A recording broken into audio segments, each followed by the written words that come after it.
Well, Michael, since you have the mic, we heard Mr. Colangelo talk about Michael. You played against a lot of great athletes. Can you give us a little insight on what it was like, or what it is like, to play against some of the greatest athletes in the world? Anthony, you know, this is like you have to pinch yourself to make sure you're not in a dream.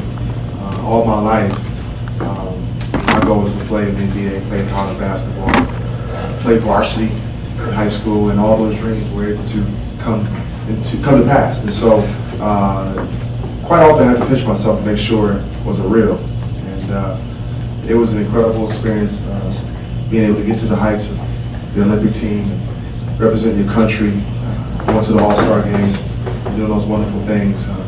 So it was a privilege, absolutely an honor. Well, I mean, let's go right into the next question. You not only played against great athletes, but now you mentioned, and Jerry mentioned, you were on the Olympic team. How was it being with those guys every day, practicing? I mean, you're talking about some pretty good basketball players. It was the greatest experience of my basketball career to be on that Olympic team. And it's not easy telling Jerry Colangelo no. I was nervous to let him know that I had to get married, but that's where my heart was, and he understood that, and he was gracious enough to let me come back the next 2 years. But it was a wonderful experience every day, day in and day out, playing against Kobe and playing against Dwayne Wade. I'm a shooting guard, so we were all grouped together. And so we spent a lot of quality time together, and obviously LeBron's and Carmelo's. And that team was just loaded, and but we were on a mission. So it wasn't just a combination of an all-star team, but it was a bunch of guys who were really hungry to win a gold medal. So it was the greatest achievement of my basketball career. Columbus's own Trey Burke.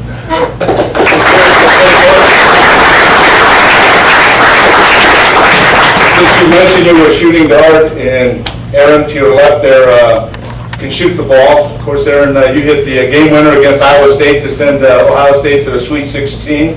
What was going through your mind? How pumped were you after that? I was pretty excited, mostly because I waved a shot off, and he was going to be really angry if I missed. He tends to get angry like that, but it was just a great feeling to be able to help our team in that way, and be able to represent the university and help us to advance to another Sweet 16. It was really a moment that was bigger than myself, bigger than our team, and it was great to be a part of it. Great.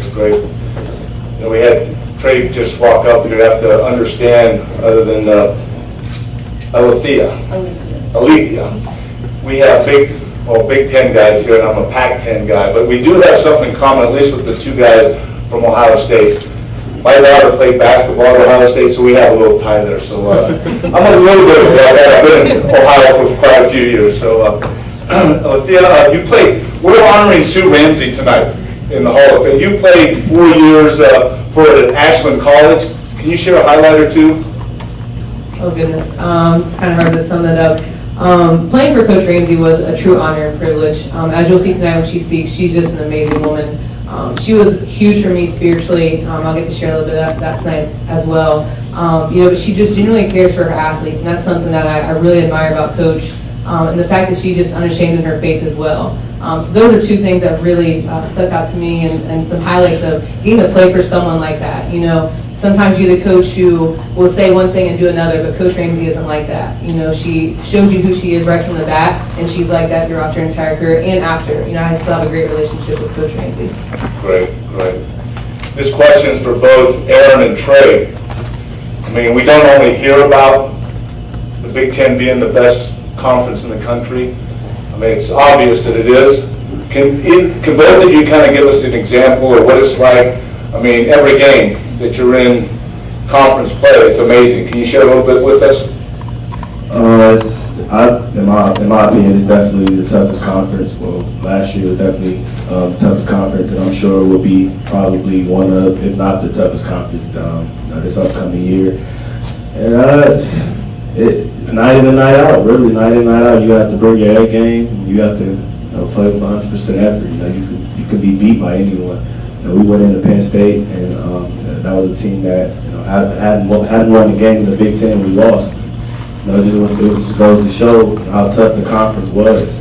You couldn't have any off nights. You had to go into each game with the same mindset. That you would play the Ohio State, the Indianas, and teams like that. So it was definitely a challenge, and I think it prepared every team from the Big Ten in the tournament. Yeah, just kind of echoing what Trey said. All of us being competitors, I think that's kind of what you want. You want to play in the toughest conference, and night in and night out. You have to bring your best game. You get to play against players like Trey and Victor Oladipo and guys like that you know are going to have long careers in the NBA. And to be able to play against guys like that, it's a great feeling. You don't always come out on top, but going through a season like that against great teams, it always helps prepare us for the tournament. It helps prepare Trey, I believe, and Michigan. I hate saying that word, but but you know, it's just great. You come in every day wanting to get better, and you're tested every game, and that's the best part about it. I just want to say, I mean, I'm sure you understand the caliber of athletes we have right here in all four and what they've accomplished and what is still out there for them to accomplish. I mean, I'm a big basketball fan. I love watching them. So, I mean, you got a, Buckeye in the Sweet 16, big shot. You got another Buckeye, NBA, Olympics. You got I'm not going to read all the Player of the Year, Naismith of the Year. I mean, all these awards, and then someone that played at Ashland for a great coach. Trey, can you share maybe with just maybe one highlight of the Final Four? Specifically the Final Four game, or just the whole experience? Just being there at the Final Four and all the excitement. I don't, if I were to, go over a highlight, I would just have to say just the whole experience, really. And I'm sure Aaron, knows the same feeling just from playing in the Final Four and getting there. Just the whole experience, once you get there. I think that was one of our goals all year as a team was to, get to Atlanta and compete for a national championship. So, once we got there, it was kind of surreal, and just the whole environment. All of Atlanta, it seemed like the whole focus was just on those two games. That Final Four. It just made you feel good, knowing that you worked all year to get to where you got. Unfortunately, we came up short, but it was a great experience. It's something that I remember my entire life, and something that I'll be able to tell my kids someday. And I'm just happy that I had the opportunity to play in Atlanta. Now, this kind of, you mentioned experience a couple of times. It doesn't necessarily have to be a tournament experience. Do you have like one experience that you went through in the entire, because you accomplished a lot, not only as a team, but as an individual. One experience the entire season that's going to really help you develop not only as a player as you move on, but more importantly, it's going to help you develop as a person as you live your life.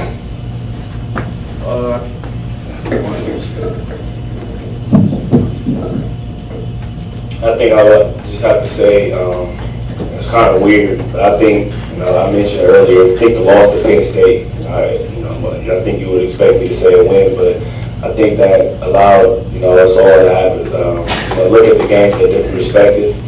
When we started holding each other more accountable after that loss, and it definitely hurt. But after that, we got together as a team, and that's when everybody pretty much bought into the whole system and pretty much bought into the defense. And I think that's what allowed us to go far. And I think that's something that I will take with me, after college, which is when you face adversity, you can't lay down. There's ways that you can stand up to adversity and move forward, learn and grow from it. And we've got this mic and it'll be working here. You're one of the best defensive players in the country. Can you share with the young what your mindset is every day you go out there? And I'm sure it's just not a game thing. I'm sure it's something that you have to establish at practice when you're working out. What's your mindset?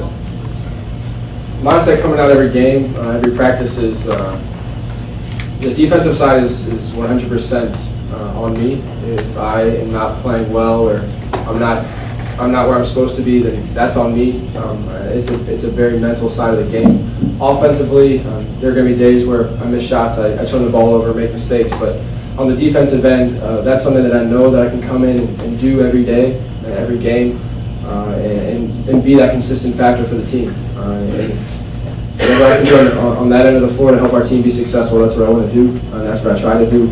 Guys like Trey don't make it that easy, but we find ways to get around it. But It's really just a mindset, and kind of taking responsibility for that side of the ball. So with that being said, you have like your toughest player to defend. Yeah. I don't mean to put you on the spot here. It was good. Trey's up there. I mean, with the style of offense Michigan runs, they give him a lot of freedom, and that's one of the toughest things to do when you got a guy that can score in a variety of ways like Trey can. It always makes it tough. And then another guy that a lot of people don't really think about, Caleb Lucas, my freshman year, was tremendous, and he had just torn his Achilles the year before, and I can imagine what it'd been like if he was 100% without that injury. But those Michigan State guys set screens like nobody's business, and if he doesn't like the first one, they're going to set another one. And he was great. He was definitely tough to guard. Great. And I'm gonna mess. I apologize. Alethea? Yes. Alethea, all right. Can you maybe expand a little more on what you learned from Coach Ramsey, and she helped build into your life in the time there that you played for? Coach really helped me, not only as a basketball player, but more as a person. Coming into Ashland, my mom had passed away from cancer about 9 months before that. So I was really fragile just as a person in general, but really in my faith. And Coach really had that motherly love. She doesn't have any children, but her players are like that. So coming into Ashland and being so fragile, Coach just kind of took me under her wing, and just along the way throughout my 4 years, just every now and then would share different things with me. And we always prayed before games and after games. But just being able to go into her office and saying, Coach, this is what I'm struggling with. She has an open door policy, which I love, and a lot of coaches don't have that. So going in and sharing with her, and then right on the spot, her praying for me. She has shared scripture with me. She's given me a plaque with Isaiah 40:31 on it. Just different things like that. That's just who she is. She is just a very caring person. When you meet her, she's always smiling. They say Ashland's known for the most hugs in the nation. Because Coach Ramsey's going to hug you to death. That's just who she is. And that's definitely, she's played a huge factor in my life, especially spiritually. That's great. Yeah, I can sit here and tell you that I am much older than everyone sitting up here. And I think and I'm going to ask them in a sec, just like this. When I was 7, I met a coach. And I say this to coaches all the time, the impact that coaches can have on their players. And I'll be 55 this year, and I've known this coach for 48 years now. He was my high school baseball coach. Great baseball mind, but he taught us character, man of faith, man of integrity. And that's the guy in my life, even though I had a lot of great football coaches, that really instilled not only myself as a young man that grew up without a dad, but a lot of the young men that he coached. He taught us what it meant to be not only hopefully an excellent baseball player, but an excellent person. Aaron, do you have somebody in your life that is modeled that, other than maybe a coach that's done that? Yeah, absolutely. We have our strength coach, Coach Richardson. He's the guy that kind of torches us throughout the spring and the summer with various things, lifting and running. But he's a great man of faith, and I came in and met him instantly, and he's had a tremendous impact on me. Just how open he is, but at the same time, he kind of takes away the stereotype that, if you're a Christian, you're kind of soft. He's this big guy that used to lift competitively, so he's this big guy that really doesn't take any crap from anybody. And he's a strong Christian, he's faithful, and we can have meaningful conversations when they're lifting. We're not in there kind of just talking about whatever. We're talking about things that help prepare me and my teammates for a life of being a real man, and what it takes to kind of lead a life that looks like that. So he's been a tremendous influence, and I can't wait for another year with him. Michael, what about yourself? My father was huge in my life, obviously. He was the best coach I've ever had. Outside of him, I would say probably a gentleman by the name of Keith Neal, who works at the Ashland Youth Center in Columbus, Ohio. He was my father away from my father. And just a tremendous man, integrity, character. Took care of me when I was younger, when I wasn't around my mom and dad. I would have to point to him as being another strong man when I was in my life growing up as a kid. Trey? Well, outside of my dad, I would probably have to say my trainer, Anthony Rogan. He's a guy that I've been working out with since about my sophomore year in high school. And a lot of guys, they train with people that you really only have a relationship with on the basketball court. But he allowed me to develop a better relationship with the Lord. And, you know, he's kind of like a mentor of mine. You know, I could call him up anytime, talk to him about pretty much anything. And, at the end of the day, you know, it'll be days he will call me while I'm at school, and he'll tell me that I need to get into the Word more because he's that in tune with the Spirit and things like that. And, you know, that means a lot to me just because I know that I have, you know, another father figure outside my dad. You know, that's going to hold me accountable, and that's going to make sure I'm doing the right things off the court, you know, so I can set myself up for success in the future. That's great. You know, I want to go back to a comment Aaron made, and then I have another question for each one. You made a great comment about, as a Christian, you can be tough, you can be intense. In fact, over the years, I believe as a believer of Christ, you should be the most intense, the most physical, the most prepared, because you want to please God. And I believe it's in the book of 1 Timothy, it says that God did not give us a spirit of timidity. He doesn't want us to be timid or shy. He gives us the spirit of power, of strength, but of self-control.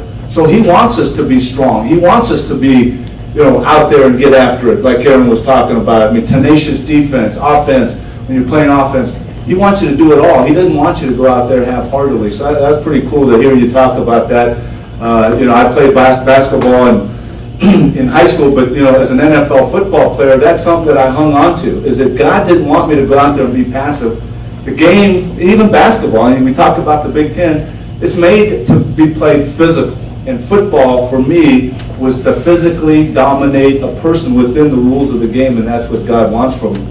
So going to, you know, we talked a lot about, I mean, Player of the Year, Final Four, Sweet 16, Ashland College, Olympics. I want to ask Michael, the importance of God in your life.